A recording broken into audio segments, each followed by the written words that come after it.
Salut les amis, alors aujourd'hui je vais vous donner quelques petits trucs pour planter vos pieds de tomates. Donc la première chose à faire c'est de faire un trou, comme vous pouvez le constater c'est ce que j'ai fait dans mon jardin, 30 à 40 cm par pied, il faut au moins ça.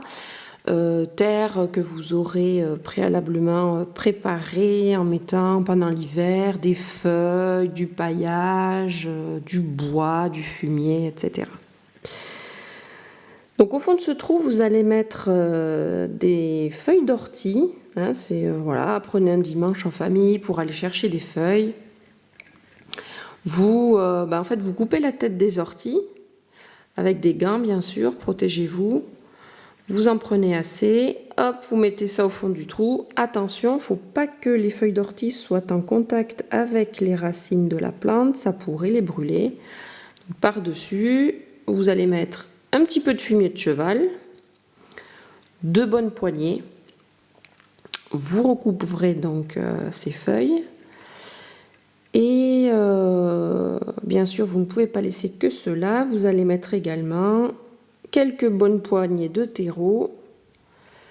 Et là, vous fixez votre tuteur au fond du trou. Attention, appuyez bien, faites attention qu'il soit bien enfoncé parce qu'après, il y aura du poids à tenir. Hein. Pensez toujours à la suite quand vous jardinez.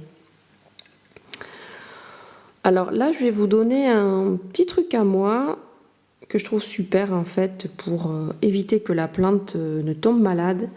Vous plantez un morceau de fil de cuivre à peu près 1 mm dans le pied. Après, qu'il soit enterré dans le sol ou apparent, ça n'a aucune importance.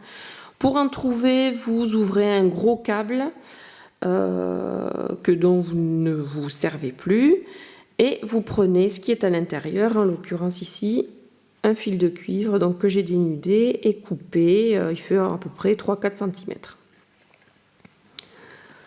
Une fois que vous avez bien rebouché le trou, vous allez couper les feuilles qui touchent le sol.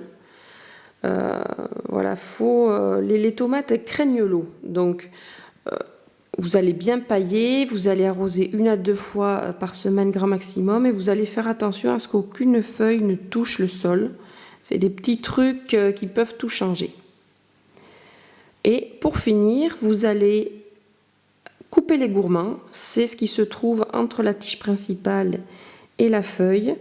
Dans tous les cas, à partir du moment où vous avez 3 feuilles comme cela, celle du milieu c'est un gourmand. Donc vous la coupez, ça fera de plus beaux fruits. Voilà pour les conseils, vous arrosez un bon coup et je vous dis à très bientôt, gros bisous!